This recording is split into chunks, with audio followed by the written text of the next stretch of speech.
깨어 있으라. 이 질문을 우리 성도님들이 듣게 된다면 우리 성도님들은 어떤 생각이 나실까요? 그래, 내가 졸지 말고 자지 말고 늦은 시간까지 기도하겠다. 라는 생각을 하실 분도 있을 거예요. 어쩌면 이제 겟세마네 동산에서 예수님이 베드로와 함께 제자들과 함께 기도했을 때 너희들이 한시도 깨어 있을 수 없느냐라는 그 말씀이 마음속에 머릿속에 생각이 나서 그렇게 생각할 분도 있을 거고, 그래 깨어 있으라. 오늘 이 예배만큼은 내가 끝까지 두 눈을 부릅뜨고 깨어 있을 것이다 라고 생각하는 분도 있을 거라고 봅니다. 오늘 깨어 있으라라는 이 말씀은 우리가 단편적으로 생각하는 이런 깨어 있음이 아니라 예수님께서 우리에게 이제 가르쳐 주는 내용은 180도 다른 그러한 내용이에요. 특별히 오늘 본문의 말씀을 보면은 예수님께서 세 가지 차원으로 우리에게 깨어 있을 것을 가르치는 그러한 말씀으로 볼 수 있는데, 첫 번째는 어떤 차원이냐면 시간적인 차원입니다. 이제 예측할 수 없다라는 그러한 내용이고, 두 번째 차원은 어떤 차원이냐면 관계적인 차원이에요. 이제 깨어 있는다는 것이 결국 어떤 관계를 맺게 되는 것인지, 그리고 마지막으로 세 번째는 책임적인 차원입니다. 이제 이것은 우리가 어떤 존재인지, 어떠한 사명과 책임이 있는지에 대한 내용이거든요. 자, 그러면 먼저 시간적 차원에 대해서 살펴보도록 하겠습니다. 35절부터 이제 40절까지 말씀을 보면, 특별히 35절, 36절에 이렇게 기록이 되어 있잖아요. 허리에 띠를 띠고 등불을 켜고 서 있으라. 혼인 잔치에서 돌아오는 주인을 기다리는 사람과 같이 되라 라고 그렇게 말씀을 합니다. 예수님께서 여기에서 어떤 내용을 들어서 설명을 하려고 하냐면 혼인 잔치에 대해서 예를 들고 설명을 하려고 하십니다. 고대 이제 예수님께서 사셨던 그 1세기 때에 이제 혼인 잔치는 며칠 동안 진행이 되냐면 일주일 동안 진행이 돼요.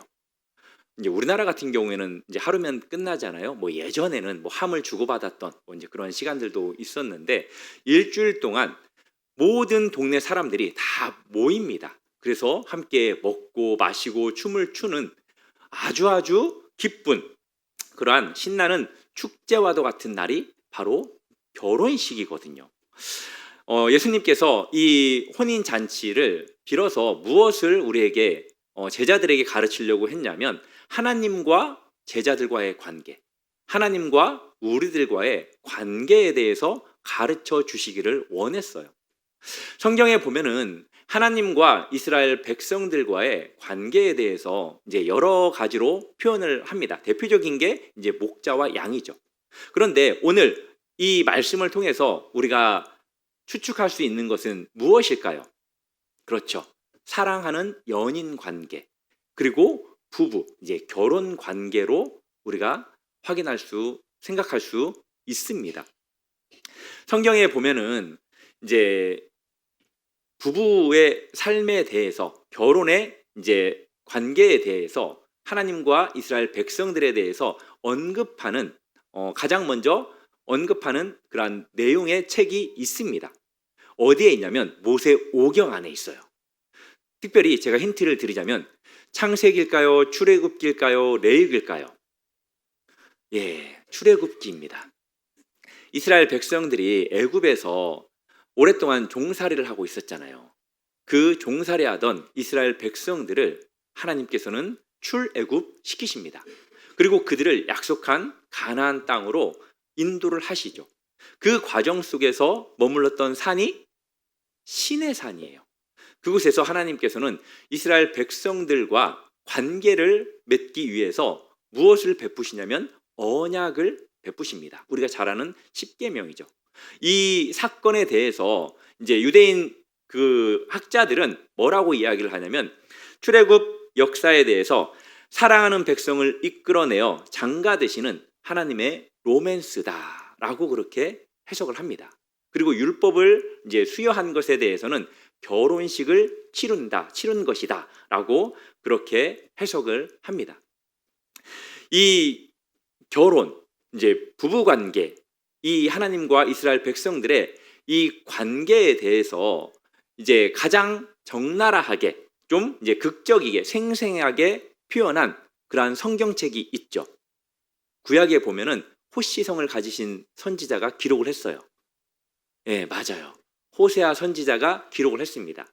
그래서 이제 구약부터 신약까지, 창세기부터 말라기까지 보면은 이제 모든 이 성경의 내용들을 결혼이라는 주제로 푸는 그러한 신학자도 있어요. 그래서 방금 이야기했던 시내산 언약은 결혼식으로, 그리고 이제 호세아서 2장 19절에서 하나님은 이스라엘 백성들에게 이렇게 이야기를 하죠. 내가 내게 장가들어 영원히 너와 함께 살 것이다 라고 말씀하십니다. 그래서 하나님을 뭐라고 말씀할 수 있냐면 이스라엘의 신랑이다 라고 말씀할 수 있는 거예요. 그러면 신약은 어떻습니까? 그 하나님이 구약의 이스라엘의 신랑이었다면 신약에서는 예수님께서 교회의 신랑이 되신다는 거예요. 이 우리 교회 그리고 우리 자신이 예수님의 신부라는 것 아시죠? 그러니까 예수님은 우리의 신랑이기도 해요. 특별히 요한계시록 19장 7절에서는 어린 양의 혼인잔치에 대한 내용들이 언급이 되고 있습니다. 그래서 예수님께서 이 땅에 다시 오신다는 것은 궁극적으로 무엇을 이루는 날일까요? 결혼식을 이루는 날이에요. 결혼식이 거행되는 날. 그렇기 때문에 혹시 만약에 오늘 예수님이 오신다면 우리 성도님들의 마음은 혹시 두려운 마음을 가질까요? 아니면 설레는 마음을 가질까요? 예, 설레는 마음을 갖고 계신 성도님들이 많아서 너무나 감사하네요. 두려운 마음을 갖고 있다라고 하면 뭐라고 답을 해야 될지 전혀 모르겠는데 이제 아마 상반된 그러한 생각들을 가지고 있을 거라고 생각을 합니다. 이제 누구는 만약에 오늘 예수님이 오신다면 나는 요즘 짓고 있는 그 죄 때문에 예수님한테 혼날 텐데 이런 생각을 하실 분도 있을 거라고 봐요. 그런데 어떤 분은 제발 주 예수여 어서 오시옵소서 기다리다 지쳤어요. 네, 그런 것처럼 빨리 오시기만을 바라는 그러한 성도님들도 있을 거라고 봅니다. 지금 웃는 분은 왜 웃는지 안 웃는 분은 왜 안 웃는지 피차간에 서로 알 거라고 생각이 듭니다. 그런데 이제 사랑하는 성도 여러분, 우리가 이제 신랑 되시는 예수님이 그 오시는 것, 이것을 두려움으로 기다리는 것이 아니라 기쁨으로 기다리는 저와 우리 성도님들이 되기를 주님의 이름으로 소망합니다. 이렇게 혼인잔치 이야기를 하다가 갑자기 예수님이 이제 이 기다림이 결코 쉽지 않다라는 이야기를 해요. 솔직히 기다린다라는 게 쉬운 게 아니잖아요. 기쁨으로 우리가 기다리지만 또 때로는 그 기다림이 힘겨울 때도 있어요. 이제 그 이야기를 하시기 위해서 예수님께서 2경과 3경, 이제 시간에 대해서 언급을 하십니다. 2경은 9시부터 몇 시까지를 말하냐면 12시까지, 3경은 12시부터 3시까지를 말해요. 이 시간은 가장 졸리는 시간이죠. 상당히 피곤한 시간입니다. 그런데도 그 시간에도 깨어 있어야 한다라고 말씀을 하죠. 이것은 뭐 단순히 그 시간 동안에 2경, 3경의 그 시간 속에서 잠자지 않아야 된다라는 것을 말하는 것이 아니라 어려운 상황에 처하더라도 신실하게 기다려야 한다라는 것을 말씀하고 있는 거예요. 그리고 기다림에는 어려움이 있을 수 있다라는 겁니다. 그렇지만 그 기다림을 어떻게 기다리라고요? 두려움이 아니라 기쁨으로 기다리는 우리 성도님들이 되기를 바랍니다. 이렇게 이야기를 하다가 갑자기 어떤 이야기를 꺼내시냐면 도둑 이야기를 꺼내요. 도둑. 39절 40절에 보면은 만일 집 주인이 도둑이 어느 때에 이럴 줄 알았더라면 그리고 인자도 너희가 생각하지 않은 때에 올 것이다 라고 그렇게 말씀합니다. 상당히 정반대의 상황이죠. 혼인잔치와 도둑이 든다라는 것. 이것은 결국 동일한 내용을 언급하기 위한 예수님의 비유예요. 어떤 내용이냐? 동일하게 대비해야 한다라는 것입니다.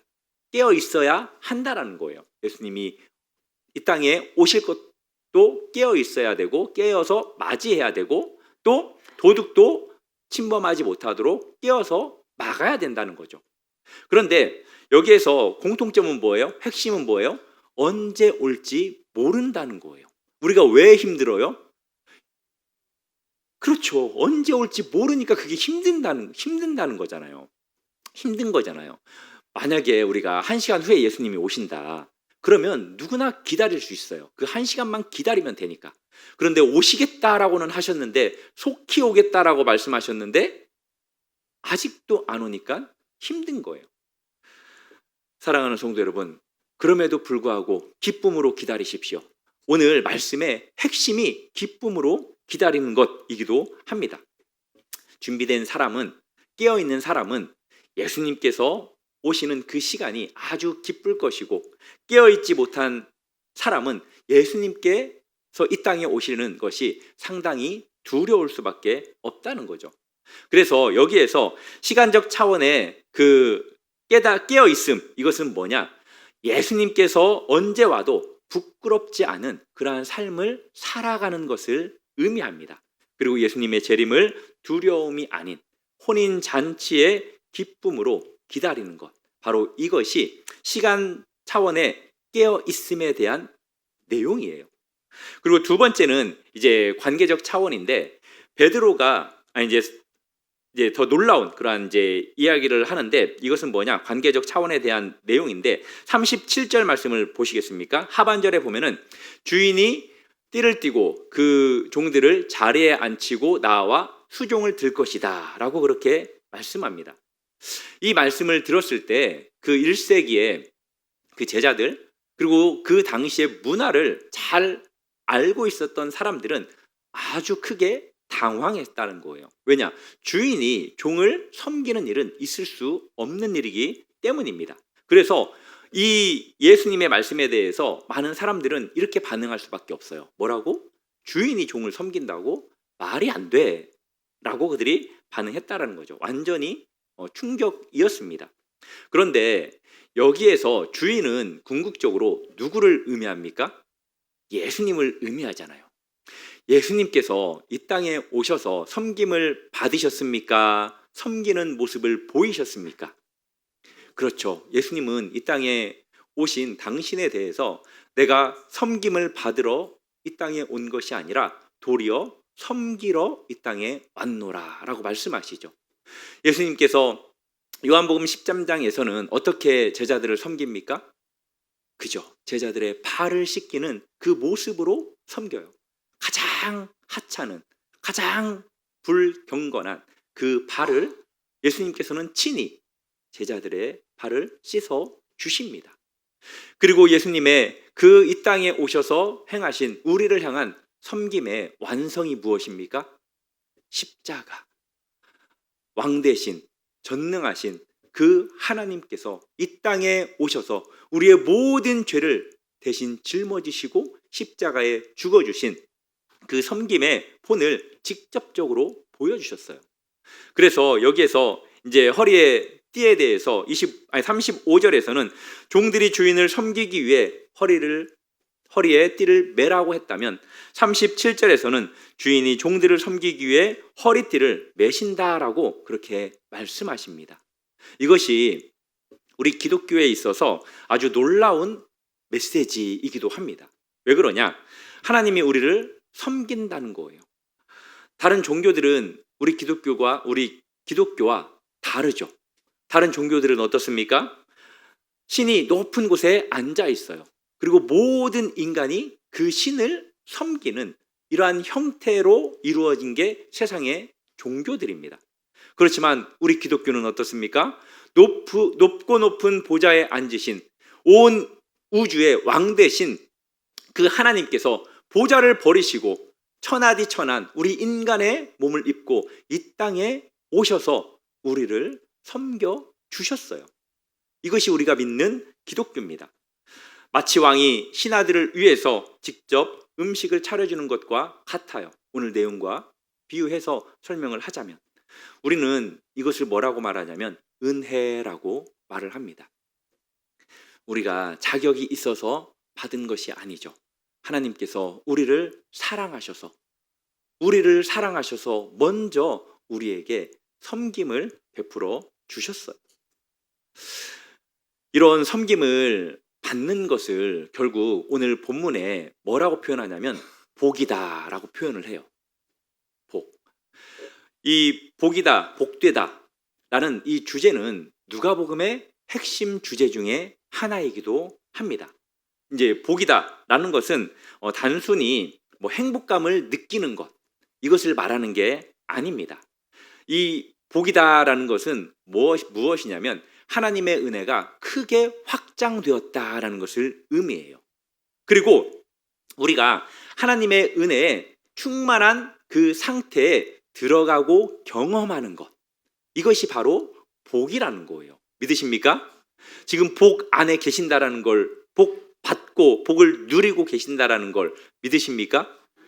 누가복음에서 이 복이다, 복되다라는 말이 가장 처음 나온 곳이 누가복음 1장이에요.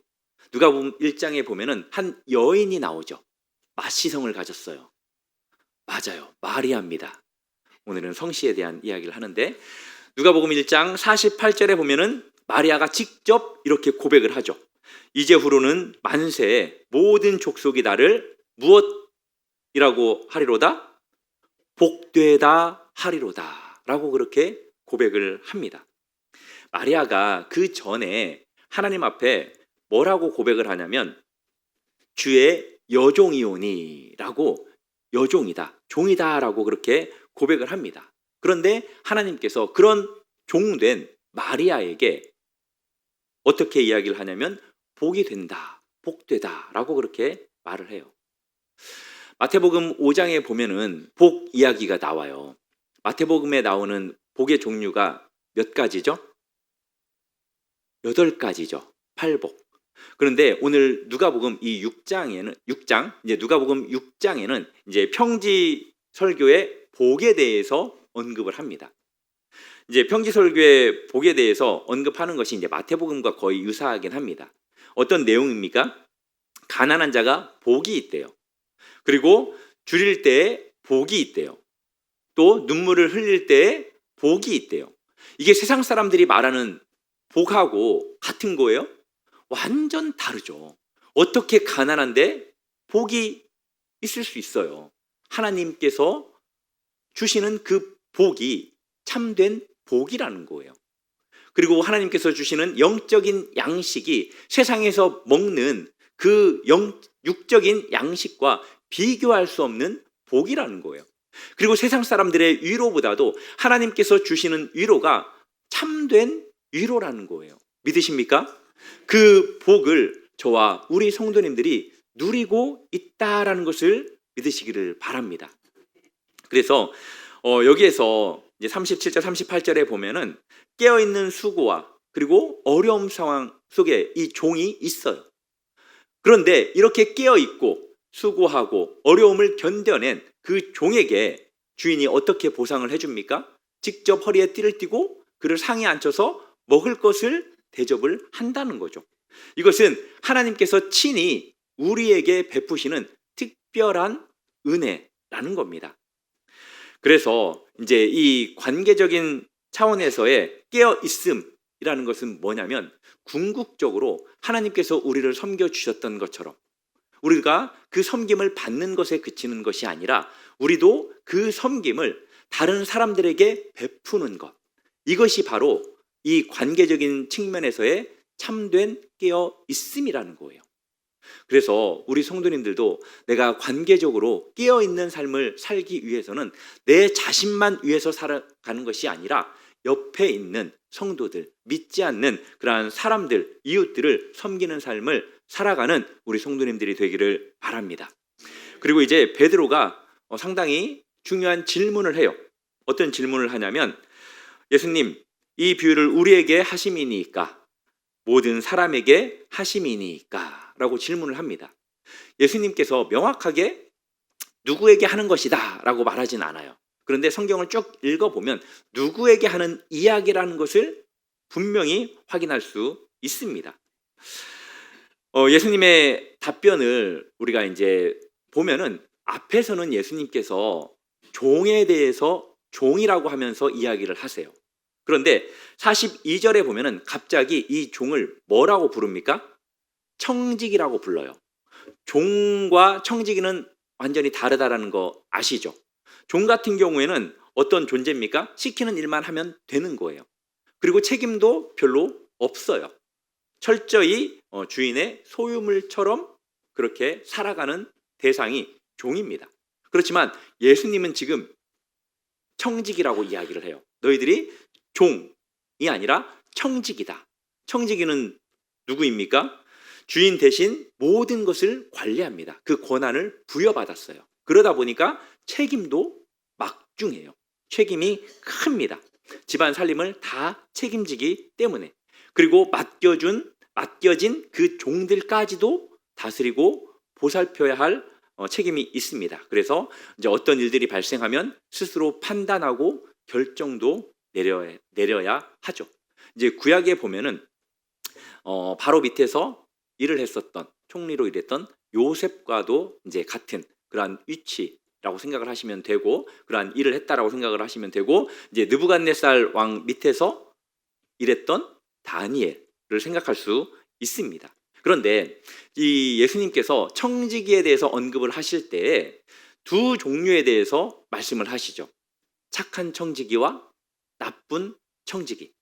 착한 청지기 같은 경우에는 때를 따라 양식을 나눠주는 그러한 청지기예요. 그리고 주인이 없어도 성실하게 일을 합니다. 다른 종들을 잘 사랑으로 챙겨주죠. 그 결과 어떤 것을 보상으로 받습니까? 더 큰 책임을 맡게 되는, 이게 보상이라고 말하기 그렇지만 보상이라는 것으로 우리 성도님들 믿으시기 바랍니다. 왜냐? 성경을 보면은 착한 종에게는 더 많은 것을 주잖아요. 근데 악한 종은 어떻습니까? 있는 것도 빼앗겨서 밖에 던져져서 어둠 가운데 슬피 우는 경우를 보게 돼요. 여기에서 이제 그런 악한 청지기, 나쁜 청지기는 어떻습니까? 나쁜 청지기는 주인이 더디 오리라고 생각을 하죠. 그래서 자기 맘대로 행동을 합니다. 다른 종들을 때리고 술 먹고 방탕한 삶을 살아요. 그래서 엄중한 심판을 받게 됩니다. 사랑하는 성도 여러분, 우리 성도님들은 착한 청지기가 되고 싶으세요? 나쁜 청지기가 되고 싶으세요? 두말하면 잔소리죠. 왜 이런 질문을 제가 하겠습니까? 우리 성도님들이 많은 것을 받았기 때문이에요. 나는 받은 게 없다 라고 생각하는 분, 정말 그 생각을 내려놓으셔야 돼요. 우리는 진짜 많은 것을 받았어요. 그게 뭘까요? 다른 것이 아니라 구원의 은혜입니다. 그것이 이 세상 사람들이 얻은 그 모든 것보다도 크고 많다라는 것을 우리 성도님들 믿으시기를 바랍니다. 그 구원의 은혜를 받았죠. 또 교회 신앙생활 하다 보니까 무엇을 받습니까? 직분을 받아요. 그리고 하나님께서 주신 달란트들이 있어요. 우리 성도님들은 지금 많은 것들을 받은 그러한 청지기로서 신앙생활을 하고 있는 거예요. 지금 잘하고 계세요. 못하고 있는 게 아니에요. 아주 잘하고 있습니다. 분명히 주님께서도 우리 성도님들을 보시면서 잘하고 있어 라고 그렇게 격려를 하실 거예요. 그렇지만 자기 자신을 생각해 보면 어떤 느낌이 들죠? 그렇죠. 조금 부족한 것 같죠. 그러니까 앞으로 조금 더 노력하시기를 주님의 이름으로 부탁드리겠습니다. 이 노력이라는 것은 우리 자신을 위해서가 아니라 결국은 주님을 위해서 해야 하는 거예요. 하나님께서 더 많은 것을 우리에게 맡긴다. 그러면 내가 주님의 일을 잘 감당하고 있구나라고 생각하시면 돼요. 왜 나만 이렇게 더 많은 걸 시켜? 하나님이 사랑하기 때문이에요. 다른 이유가 없어요. 그리고 하나님이 인정하기 때문입니다. 그리고 그 많은 일을 맡길 때 하나님이 그냥 맡기시겠어요? 아니면 감당할 힘과 지혜와 명철을 주시지 않겠습니까? 믿으십니까? 우리가 해야 될 건 다른 것 없어요. 하나님께서 그냥 이것이든 저것이든 맡기면 아멘, 순종하겠습니다. 그렇게 순종하면 주님께서 다 할 수 있도록 은혜를 베풀어 주실 겁니다. 억지로 순종하시겠습니까? 기쁨으로 순종하시겠습니까? 기쁨으로 순종하는 저와 우리 성도님들 되기를 바랍니다. 그래서 이 책임적 차원에서 깨어 있다라는 것은 무엇이냐면 궁극적으로 우리가 받은 그 모든 것, 이것은 하나님께서 주신 것이고 또 하나님이라는 것을 인정하고 겸손한 마음으로 성실하게 주신 것들을 관리하고 또 다른 사람들을 섬기는데 사용하는 것, 이것이 바로 이제 책임적인 차원에서 깨어있는 삶이라는 거예요. 사랑하는 성도 여러분, 말씀을 맺겠습니다. 우리가 살아가는 이 시대는 언제 주님이 오실지 몰라요. 솔직히 주님이 지금 오늘 밤에 오셔도 당연할 것 같은 그러한 시대를 우리가 지금 살아가고 있습니다. 깨어 있는다는 것, 이것은 그냥 단순히 주님이 오실 때 내가 책망받지 않도록 두려운 마음을 가지고 깨어 있어야 되겠다라는 그것이 아니에요. 내가 죄짓지 않는 삶을 살아야 되겠다라는 것을 의미하는 게 아닙니다.